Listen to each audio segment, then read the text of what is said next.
Mon ami Lucien Franqueur, qui aujourd'hui devient directeur général du FAES, je préfère utiliser le mot ami plutôt que frère, parce que tout le monde dira qu'il est beaucoup plus un frère qu'un ami. Mais j'utilise de préférence l'ami parce qu'on ne choisit pas le frère, on choisit l'ami. Il y a une chose particulière que j'ai appris à apprécier dans mon ami qui est là. On oublie s'il s'agit d'un ami quand il travaille. On oublie cela totalement. C'est parce que il n'y a pas, à mon avis, il n'y a pas beaucoup de travailleurs comme Lucien Franqueur. Lucien Franqueur, c'est un homme qui a appris à s'oublier quand il travaille.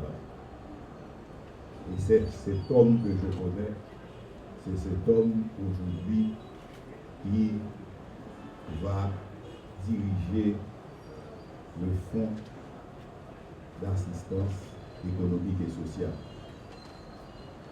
Si je parle de Madame Germain,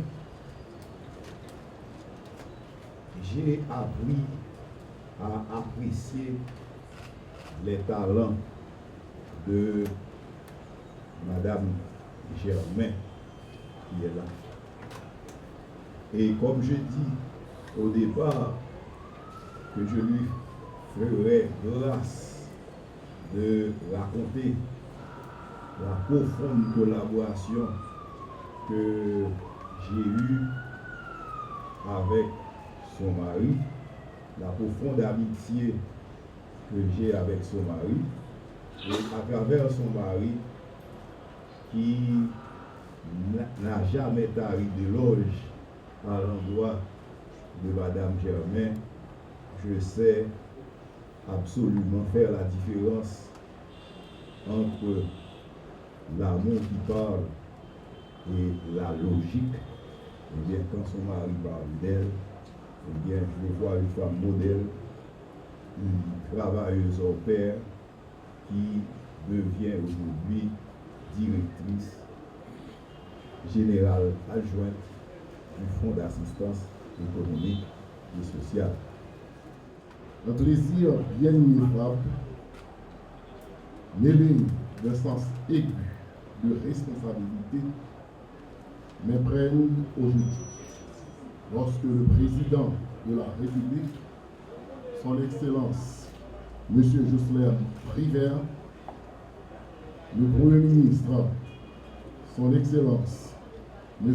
Élègue Jean-Charles, et le gouvernement m'ont investi de l'honneur d'assumer la charge de la direction du Fonds d'assistance économique et sociale.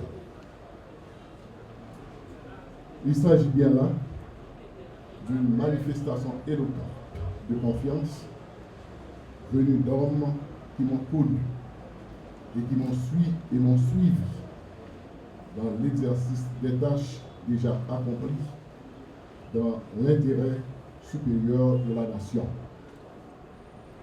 Je reste convaincu de pouvoir assumer cette fonction avec à la fois toutes les rigueurs qu'elle comporte et l'humilité requise.